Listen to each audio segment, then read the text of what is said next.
All right, welcome everybody to another live stream where I want to go over some homework that we're doing in my class over vectors. And we are going to cover in this lesson a little bit more about magnitude and direction and how to take that vector and write it in component form, as well as how to solve some word problems with that. So once I am kind of completed with the homework, I would love to kind of answer any questions that I can that you're kind of going in your class. Doesn't really matter what you're doing, but if you are in Algebra 1, Algebra 2, pre-calculus, maybe some calculus questions I can get in there as well, then I'll be more than happy to kind of see what I can do to answer your questions and help you out. So we are kind of in the final stages in my class as far as getting ready for the end of the year and exams and preparing. So we're going to be covering vectors and parametric, and then next chapter we're going to get into analytic geometry or conic sections, and then we'll cover limits, and then we'll kind of be it for the year. So we're almost getting there.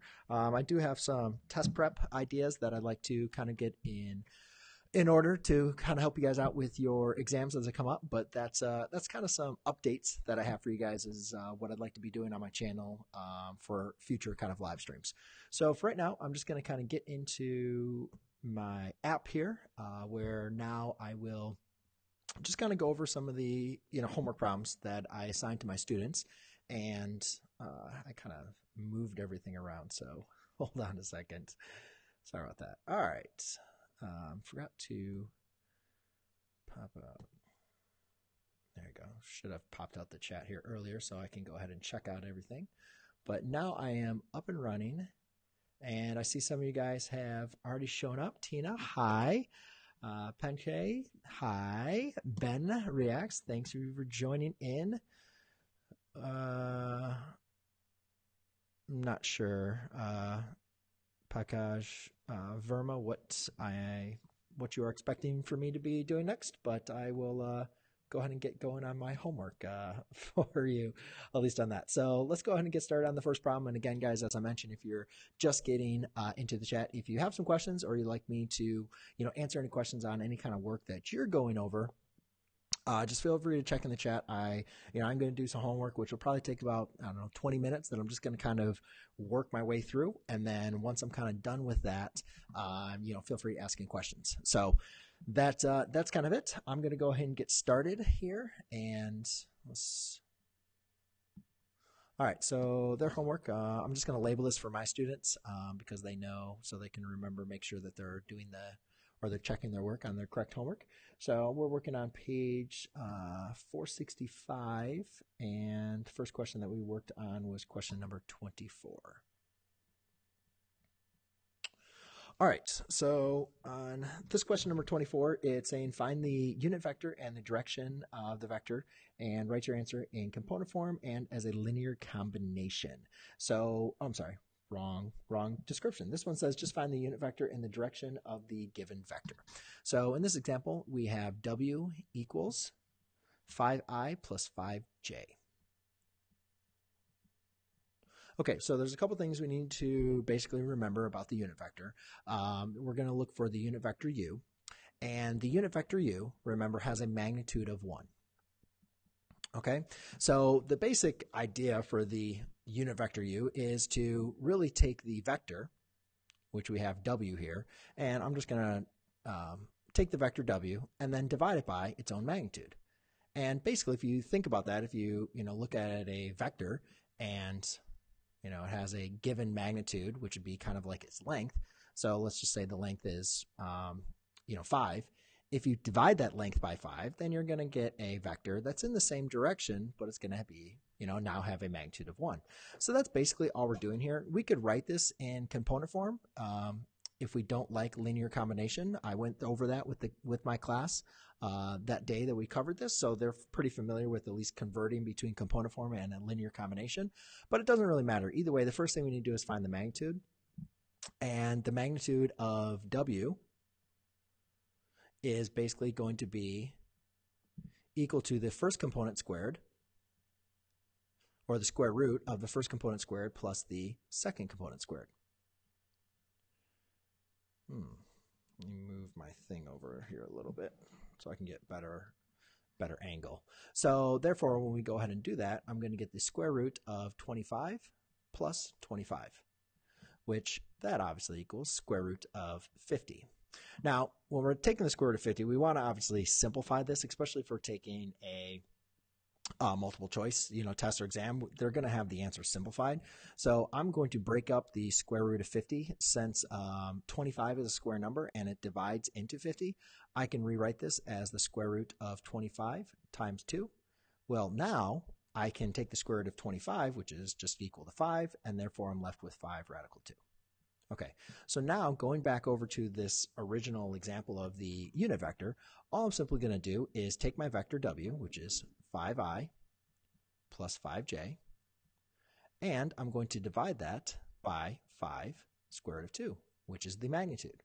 And just kind of like using the division property of division, this is going to, the 5 times square root of 2 divides into both of these, so therefore you have 5i over 5 square root of 2 plus 5j over 5 square root of 2. And you can see that the 5s are going to divide to 1. We don't need to rationalize the denominator. That is not going to be considered simplified in our vectors. So therefore, we can just leave our answer as 1 over square root of 2i plus, what do I have? 1 over square root of 2j. And if we were to find the magnitude, I'm not going to spend time for this, but if we wanted to find the magnitude of this, if we were going to take the square root of the sum of these two squared, we would get a magnitude of 1. But in this case, they're just looking for finding the unit vector. And again, just this general formula is going to be what you're going to want to follow. Okay? No, this, well, let me just check in some chats that I noticed here. Check me. There we go. I don't know why it won't work with this. Hey, just want to check in. Hey, Leonard. Hey, Oscar. Outdoor films.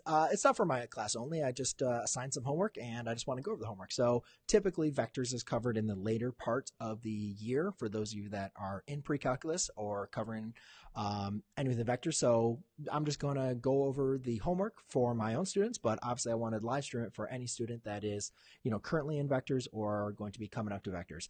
However, at the end, after I'm done with the homework, again, I'll answer any questions that you guys have. I'd be more than happy to, work on that with you guys. All right, so let's go ahead and try to move along to get to this homework, and then I can get to your guys' questions and answer anything I can do for you. So let's go to a black.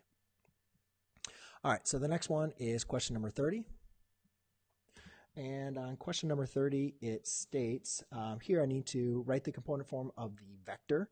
And what we're doing is we're given a magnitude and a direction. So what we're given in this problem is they're given a vector, and the vector, sorry, it has a dot there.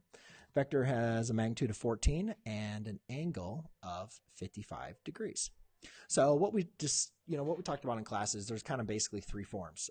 We can look at component form of a vector. We can look at the linear combination of a vector, and we can also write a vector in terms of its magnitude and its direction. And basically, it just kind of looks like this. If we're going to talk about this vector, let's call it V. I can talk about the vector V in terms of its magnitude times, which is really the unit vector based on direction, because remember, cosine of theta, sine of theta, those values represent a point on the unit circle, right? So any point on the unit circle, if you remember, can be written as cosine of theta, sine of theta, right? That's what we talked about. So if we're going to talk about them as far as vectors, well, a vector, obviously in standard form or in component form, is going to go from 0, 0 to that point. So therefore, we just add in the slanted parentheses that's representing this as a vector. And if we want this to have a certain length other than 1, we just multiply this unit vector by that value, and that's going to give our new vector. So in this case, all we need to do is just take our magnitude, which is 14, and then times it by the cosine of 55 degrees, and then times the sine of 55 degrees. Now, I'll do this once, and a lot of times I, kind of skip this step, but since we're just kind of doing a little introductory, just remember that this is a scalar to a vector. And when you have a scalar to a vector, that means that scalar, this 14 that's being multiplied by a vector, multiplies to each and every, each of the components. So really this is 14 times cosine of 55 degrees and 14 times the sine of 55 degrees. Okay, so now what I need to do is just take out my nice little calculator. I get a purple one because I'm a teacher. And just make sure you're in your degree mode. I would pull it up on my screen, but unfortunately I only have the software on my other computer, and it kind of takes up a little too much space on mine, especially when I'm trying to live stream. So I'm in degree mode, that's fine. So I'll do 14 times cosine of 55 degrees, and then 14 times sine of 55 degrees. Now I'm not using these for anything else, so I'm just going to round these to the nearest tenth, and this would be 8.03 and 11.47. Okay, so that covers those first two out of the way, and the next two are going to be some word problems. So I was going to get into angle vectors and dot products, but I just figured, let's just kind of make this live stream a little bit shorter. Let's just cover some of the in-depth problems with magnitude and direction, and then we'll get into, then I'll do the other ones maybe on another live stream. So this one encompasses question number 44. All right, I am not going to attempt writing this because I'm still not very good with writing writing on my tablet. So I'm going to read the question out loud, and then I'm going to, after I read the question, I will go ahead and set it up, basically what you need to do. So the question is, an airplane is flying on a compass heading a bearing of 170 degrees at 460 miles per hour, and a wind is blowing with a bearing of 200 degrees at 80 miles per hour. So the main important thing, once I get bearings, is I'm going to want to set up a picture of what this is going to look like. That was a horrible line. All right, let's try that again. All right, a little bit better. So let's go and use some different colors here. I'll keep this out. All right, let's do the first bearing in red. So we are at 170 degrees. And again, this is from a bearing, so this is going to be starting from due north. So east, south, west. So if we're starting from due north as a bearing, we know all the way, halfway around to due south is going to be 180 degrees. So 170 would probably be like maybe right there. And my pen's taking me this way, so we'll go there. So then that distance from there to there is 170 degrees. Okay, and the magnitude, which is going to be the miles per hour, is going to be 160 miles per hour. Okay, the next vector is going to be a wind that is blowing at 80 miles per hour. So if this is a 460, you can just think, 80 is going to be like much smaller than that, right? So let's just kind of use blue here. Now this vector is going 200. So again, if this is 80, then 200 is maybe going to be like a little bit there, but it's not going to be as big as this because obviously it's not traveling as fast. So let's go from there. That would represent 200 degrees. And then this magnitude, again, is 80 miles per hour. So I'm just going to write 80 so I don't have to write in everything. That's 200 degrees. Okay. So now what we want to do is we want to create vectors. So basically, before we kind of get into things, just like we did here, let's go ahead and find the component form of each of these vectors. All right. So I'm going to call them vector P for plane and vector W for wind. How does that sound? I think it sounds all right to me. So let's keep it with that.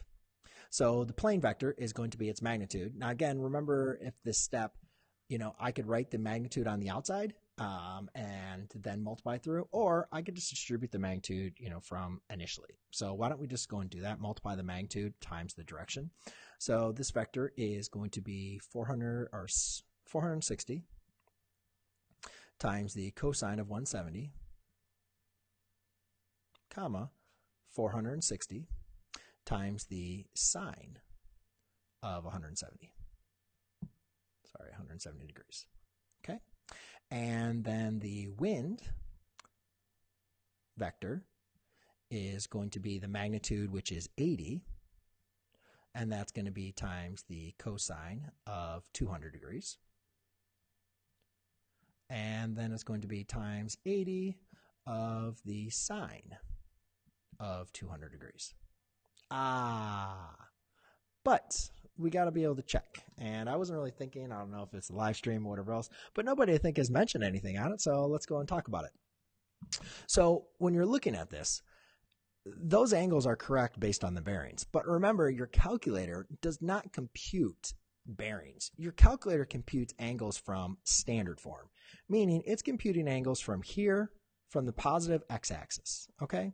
So I did this, I've already taught this problem in my class to some students, and I already mentioned this, and I don't know, I just kind of lost train of thought here.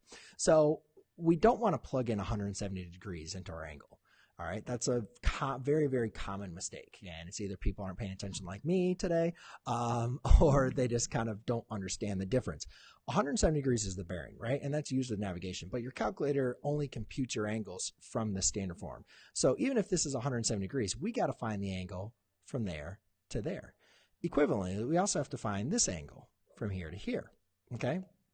So the way that I look at it is, if this is 170 degrees, that's 10 degrees off of 180 degrees. So if from here to here is 90 degrees, well, again, we're 10 off, so therefore that's going to be 80 degrees. So I'm going to use my erase tool. No, that's my highlight tool. Oh. Okay. So let's go back to red. So that's the cosine. Now, so therefore that's going to be 80 degrees. So I'm going to use that in orange so we kind of remember that it's not the bearings, but it is the distance from the x-axis. And that is a negative direction. So that's going to be negative 80 degrees and negative 80 degrees. Now, you could use the negative direction, or you could also use the coterminal angle. So you could take the angle from here all the way to there. And let's do that for this one. I mean, why not, right? So this one is, so this is 200 degrees. So basically from here to here is 90. 200 degrees is 20 degrees off of the y-axis. So therefore, if I'm at 90 degrees, I'm going an extra 20, which is 110 degrees. So it'd be negative 110 degrees, or I could say 360 degrees minus 110 degrees. Well, that's going to be 250 degrees. So I'm going to erase this, because if I do that with the other angles, I'm going to get it all wrong, because your calculator will compute them as standard form, not as in bearings. So that's going to be 250 degrees. Whew. All right, just be careful with that. It's a very common mistake. Every single time we talk about navigation and so on and so forth, it happens. A lot more people showed up. Well, happy hello, Kareem, Melody. Nasser, how are you guys doing? Andrew, good to see you guys, and happy you guys can join in. So, hey, Leonard, happy to see you, and Ben, good to see you guys, all joining in.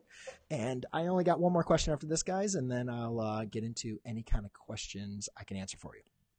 So the basic one, though, is asking for, now, what is the resultant vector? So to do this, what I'm going to do is I'm going to kind of use my calculator, and I am going to find the resultant vector, but each time I find, or each time I'm calculating these, I'm going to label this as A, B, C, and D.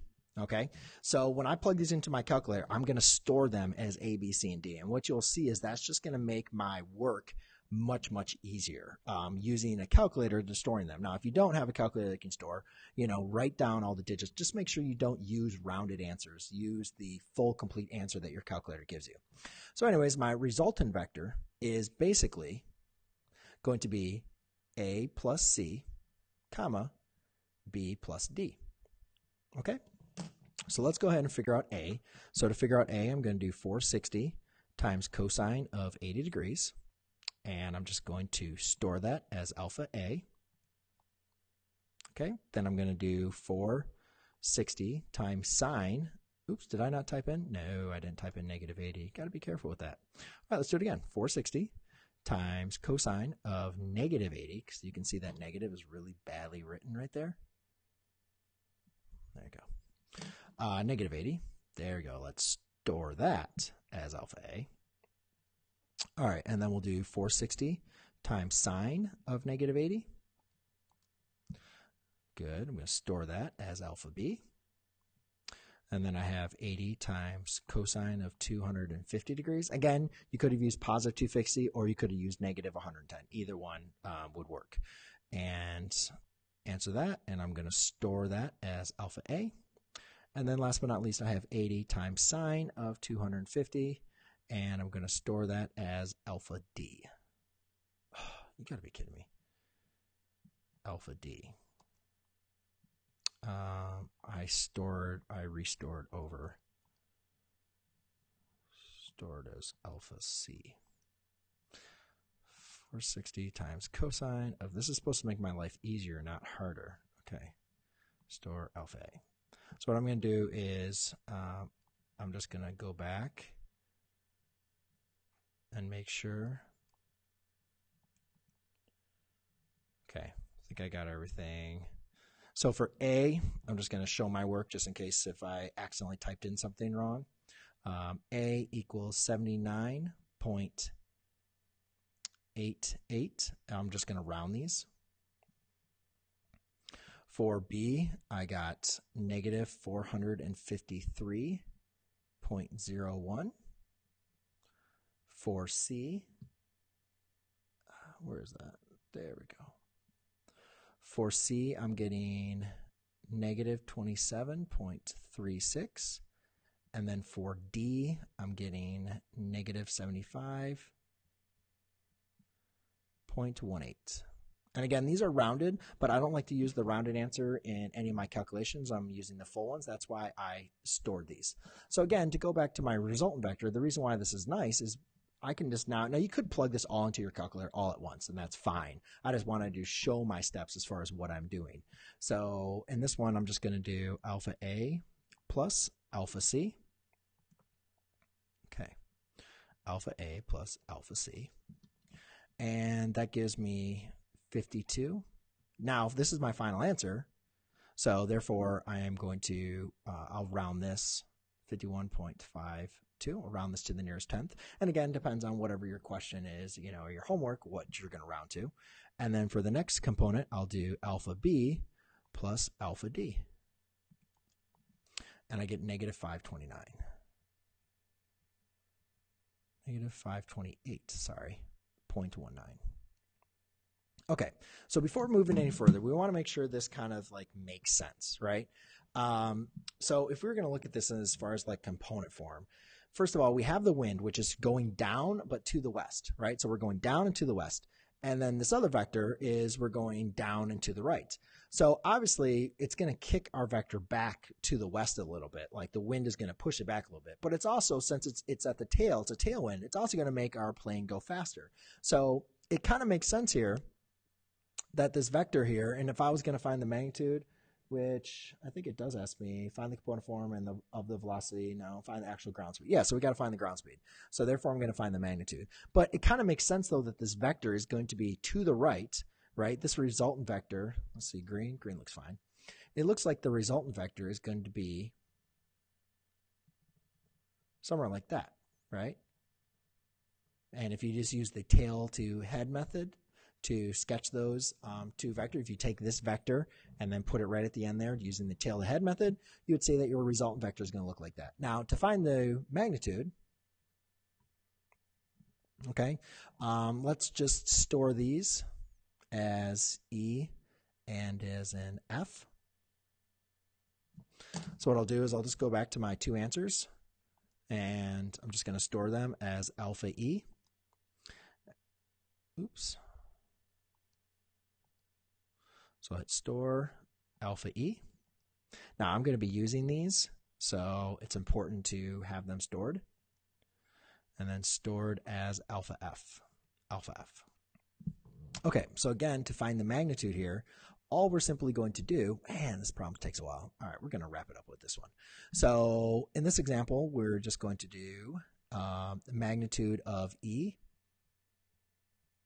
squared plus the magnitude of F squared.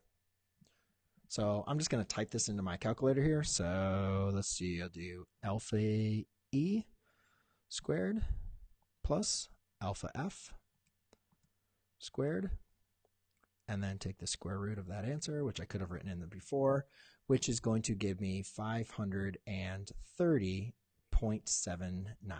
So that's going to be 530.79 miles per hour. That's going to be the new magnitude, which it makes sense. It should be, with a tailwind, you should be going faster than 460 miles per hour, right? It should make sense. Now to find the angle, or exactly they're asking for the bearing actually, in this problem. So to find the angle, there's a quick little formula we need to know, and that is that the tangent of our angle is equal to our second component. Let's say component A over B. It's going to be B over A. And that just kind of formulates, opposite over adjacent, looking at the unit circle, so on and so forth.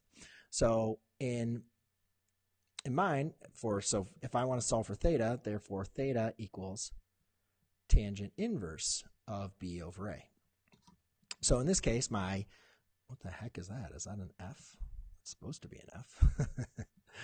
Let's make that an F.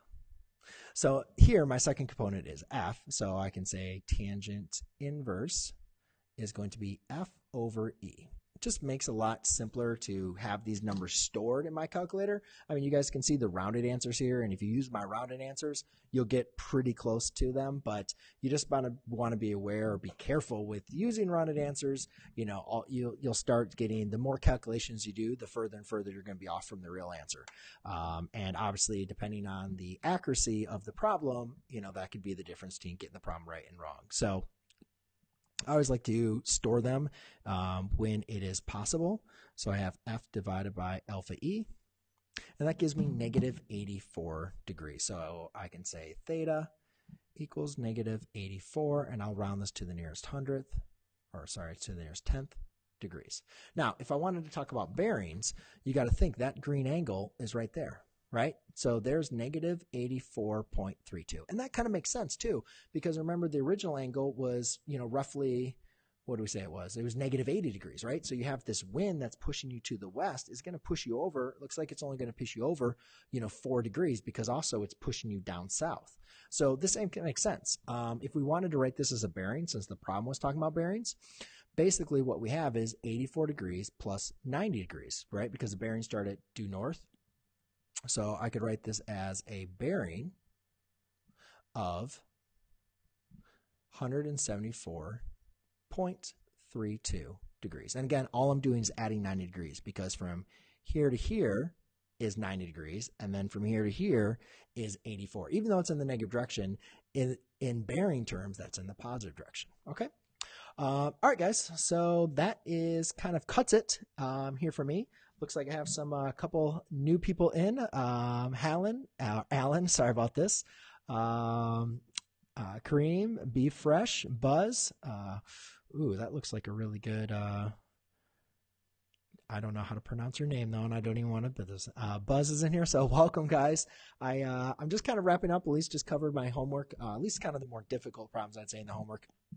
There is one more question that, I can get into, but I did want to kind of stop the stream and just kind of hang out with you guys and see what you did. So, Karim, can I ask some questions about AP statistics? You are absolutely welcome to ask questions about AP statistics, and I will almost guarantee you I will not know what to do. I only took one statistics class. I was only required to take one statistics class in college, and I didn't really learn much from my professor at all.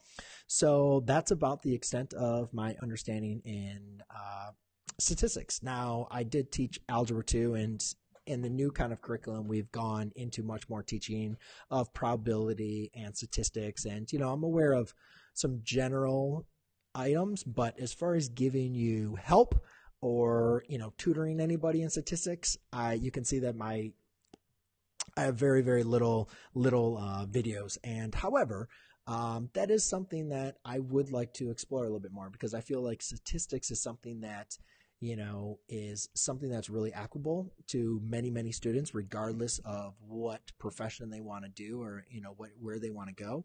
So that is something I would like to start creating, is some statistics videos, but just like at this moment in time, I just don't have time. I'm really kind of focused on my pre-calculus and calculus courses, and you can ask me a question, but I won't know the difference. So Drugos, I'm sorry, I just had to, asks, I'm really good at physics, but I haven't touched math in 4 years. Do you think it'd be easy for me to learn them? Yeah, well, George in Greek. Okay. All right, cool. Greek. I like you. So you can call me George. All right. I like that. Yeah. I mean, it really kind of depends. I mean, obviously physics is really just like applied mathematics. Really kind of depends on where you're going, with your math or what you want to do, and what type of math courses you're going into. But, obviously taking physics is very much, you're doing a lot of mathematics. You are doing a little bit more calculations where, depending on your math course, not everything is application based. A lot of it is going to be revolving around theory, and then also touching on, different types of topics. Obviously I did a problem today, bearings, bringing in vectors, and, which somebody in physics is, that's something that they're very familiar with, using, these magnitude and forces and velocity and all that kind of information. So I would say that, yes, if you've been doing well in physics, then going back and doing some math, you're going to touch on a lot of subjects that you're like, oh, I've been doing this, but it's been really applied, so I'll be good at. But then there's also going to be some stuff that it wouldn't have really been applicable to what you learned in physics. So it might be some stuff, you need to learn, or at least some new theorems. But again, it really all depends on, the math that you're going into. So, well, guys, I mean, I can do the last warm-up problem. I guess what I'll do is I'll just do the last problem for my students, so therefore I don't need to.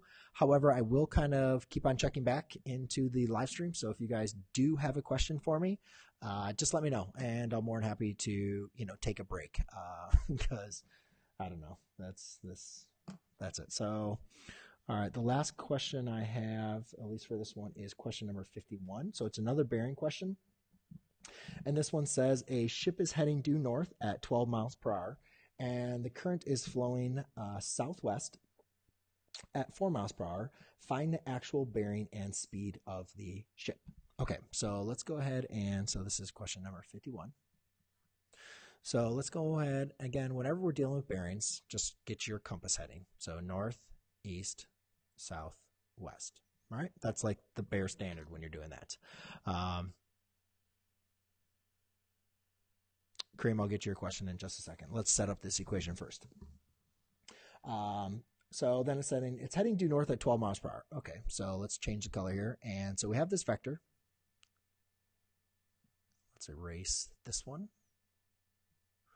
No, not that. I just want you to erase this. Oh, jeez.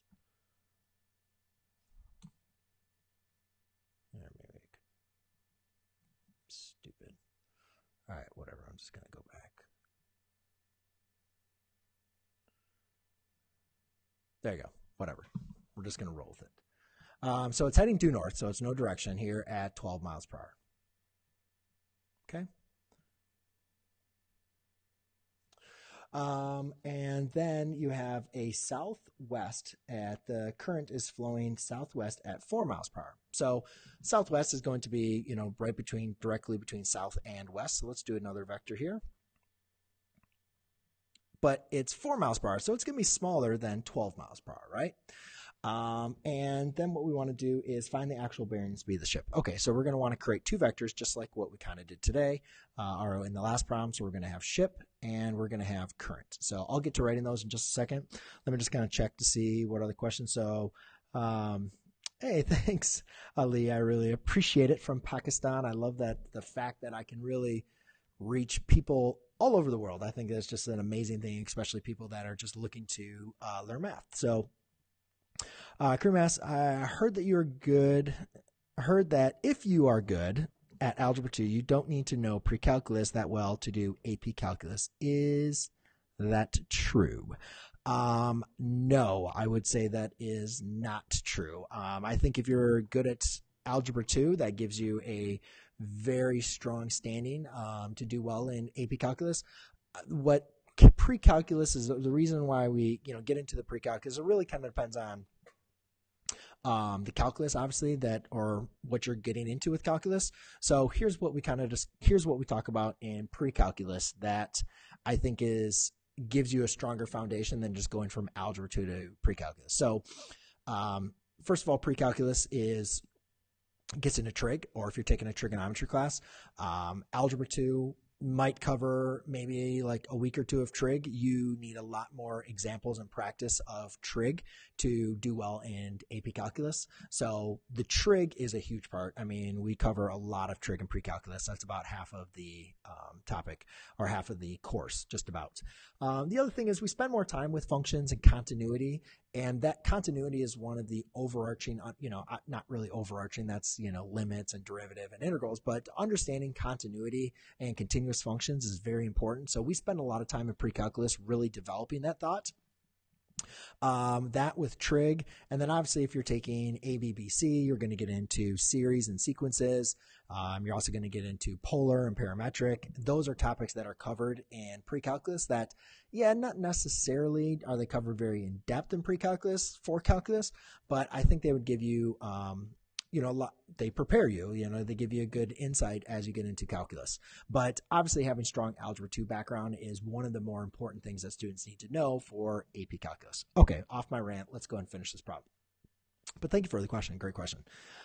This looks confusing. Well, if you're not studying vectors, Kyle, it could be. I mean, there's a couple things that I'm going over that is expected for you to kind of know with return to vectors. But the thing I like about this is this is a real world concept that, a lot of math sometimes gets a bad rep that we can't understand. But I think you guys would all agree with me that if we're traveling on a boat due north at 12 miles per hour, and there's this current that is hitting us and it's driving us southwest at 4 miles per hour, then our boat is going to end up to the west of due north, and it's going to not be going 12 miles per hour. It's going to be slower. So what we're trying to do is we're going to try to figure out where that green vector is, okay, and what its magnitude is and direction.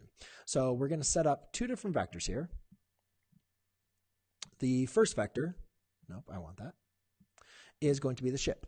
Okay, so the component form here is going to be 12 miles per hour. So I'm just going to do 12 miles per hour. Now you got to look at this as far as the angle again, not in bearings, but as the angle from standard form. From standard form, that is going to be 90 degrees. So therefore, it's going to be 12 times cosine of 90 degrees times sine of 90 degrees. Okay, and obviously the cosine, if we're looking at the unit circle here, see how quickly I can do that. Unit circle, that point is 0, 1. So therefore the cosine is 0, and the sine is 1. Oops, I forgot to multiply by 12. So let's go back in there. Make sure you distribute that scalar multiple. So that's going to be 12 times the sine of 90 degrees. Okay, now when I go ahead and simplify this, that is 0, so therefore 0 times 12 is 0, so therefore I'm left with sine of 90 is 1, 12 times 1 is 12. Okay, so that is the component form of the ship. Now let's go ahead and get into the wind. So the component form of the wind is 4. Now we got to figure out this angle. Now we could do standard, or we could do negative, or we could do the negative version. I prefer the negative. I mean, it's just easier. We know from here to here is 90, and then southwest is going to be at 45 degrees. It's going to be right between south and west, so that'd be 45 degrees. So therefore 90 plus 45 is going to be 135. So it's going to be cosine 4 times cosine. Now again, remember that's negative direction, negative 135 degrees. Comma, and then 4 the magnitude times the sine of negative 135 degrees. Now, it would be kind of important to understand that, if that's 45 degrees, then that is that means the reference angle is 45 degrees, right? Or basically, it's the same coordinate point as here, which is square root of 2 over 2. So technically, it's going to be 2 square root of 2. I don't know what or square root of 2 over 2, comma, square root of 2 over 2. So it's going to be the same point, but in the fourth quadrant. So what I'm trying to tell you is I can actually rewrite this without having to pull out my calculator. the cosine of negative 135 is going to be negative square root of, square root of 2 over 2, comma, 4 times negative square root of 2 over 2.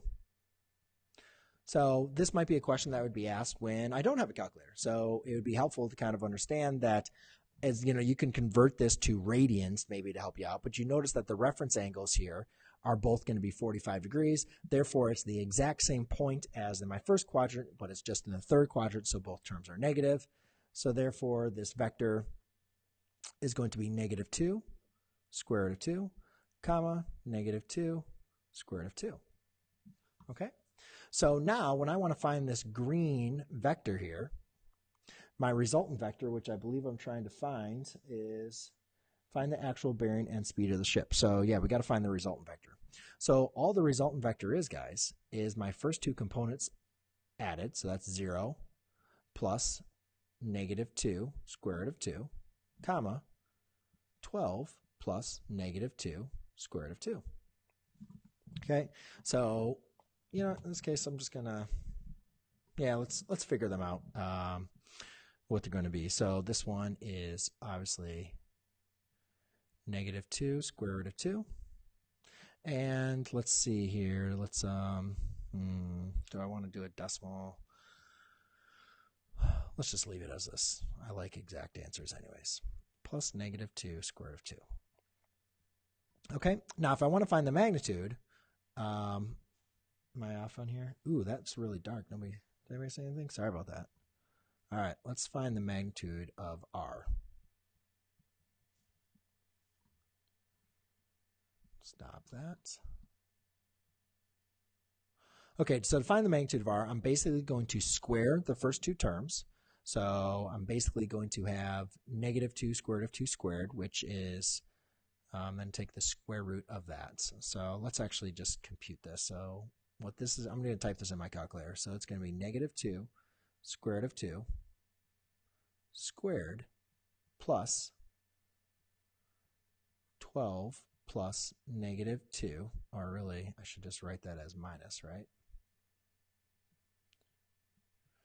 12 minus 2 square root of 2 squared. Okay, so let's just type that in our calculator, save us some time here. So that's going to be negative 2 times the square root of 2, and then that's squared. Oh, that's 8. Obviously, I just could have done that in my head. 12 minus 2 square root of 2 squared. Now this one I can't do in my head. So plus 8 square root of last answer. And I'm getting 9.59. So the magnitude of R, which would be the speed of R, is going to be 9.5 or 9.6. Okay, and let's kind of see if that makes, sense. So again, let's go back to the word problem, right? If you are traveling at, 12 miles per hour here, you're traveling at 12 miles per hour, and you have a wind at 4 degrees heading southwest, that's going to slow you down, right? And that's going to slow you down all the way to 9.6 miles per hour. All right. Now, to find the direction, all we simply need to do is, again, do theta equals tangent inverse of the second component, which is 12 minus 2 square root of 2, all over negative 2 square root of 2. Okay, so I'm just going to type that into my calculator. So 12 minus 2 square root of 2 divided by negative 2 square root. Oops, make sure you put that in parentheses. Negative 2 square root of 2. Because if you don't put that in parentheses on your calculator, when you do dividing that, make sure when you're typing this into your calculator, you're putting that in parentheses, because your TI follows order of operations very well. So what it's going to do, it's going to divide by negative 2 and then multiply that whole answer by square root of 2. But you want to keep that in the denominator, so it's very important. And then I'll do tan inverse of that answer. And my angle, just got enough room, just enough. Theta equals negative 72.86. Okay, so let's kind of see, let's make sense of this. So again, you're originally going due north. but now you're at negative 72. Now, negative 72, that doesn't make any sense, right? That's way down here. So why is that taking your angle all the way down there? Well, that doesn't make any sense, right? But again, what we have to understand is the tangent invert. Remember, the domain is restricted, right? It's only going to give us the inverse tangent is only going to give us in the first and the second quadrant. So all we simply need to do is just kind of understand here that that's just basically giving us the same thing as 72 as this angle. That's the reference angle of 72 degrees. So that'd be the same reference angle over here. Yeah, that's pretty good, of 72 degrees. So therefore, to figure out what my angle would be, let's go ahead and figure out the bearing from there. So what I can do is do 90. To figure out the bearing, I'm just going to do 90 minus 72.86. And 90 plus, I can answer, that's 17.14. So the way that I would write my bearing here is north 17.14 degrees west. So that's how I'd write my angle. You could also do it in standard form. You could subtract 360, but just understand that that's kind of like that, really.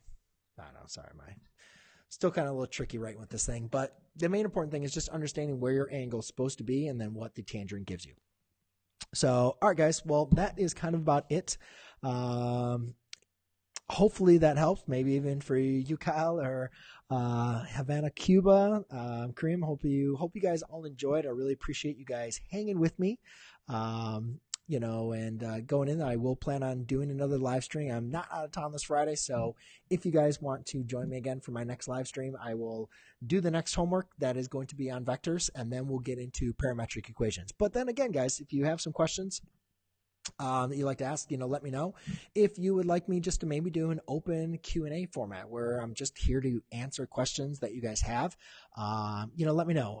One of the things I wanted to do as far as scheduling my lives was that for you guys to start, submitting questions, that you have in advance. Therefore, I kind of know what to, work on or expect what I'm going to need. So just let me know if you guys have any ideas of what you'd like to see for my channel as far as going on for live streams. If you guys would like me to do some different types of live streams through the week. I mean, right now I've just been doing, work that is in my class because obviously I have a ton of work to do in my class. But if you guys would like to see some different types of live streams or for me to, come up with some different, activities or content during live streams, let me know in the chat and I'll be happy to go over that with you. Picasso says, if I don't take AP Calculus in high school, do you think I'll have a hard time in college? No, I did not take AP Calculus until I was a sophomore in college. So don't worry, you have plenty of time. There is absolutely no rush into rushing into calculus. That is something that I have a really hard time with speaking with students, feeling like they are missing out if they don't take calculus, in high school, or if they don't take it senior year or junior year, they're not smart enough or they can't do calculus. Again, I have a mathematics degree and I took calculus as a sophomore. So it is perfectly fine to take it when you are ready. I'm not saying if you take it earlier, that's bad, or if you take it late, that's bad. Like, you'll take it, when you are prepared and ready. But I do see a lot of issues with students trying to take calculus and them not being prepared, but they have all the pressures from the pressure they put on it themselves, the pressure from their parents, and they just feel like that is their only option. And if they aren't successful in calculus or pre-calculus at a younger age, then they're a failure. And that is completely, false. So that is my comment on that. But again, guys, appreciate you joining me for the live stream. I am going to call it quits for today, but I will be back hopefully on Friday. But otherwise, guys, if you click the notification bell, you will be notified next time I go live. And I look forward to bringing you guys more content. So keep working hard. Cheers. 49 minutes.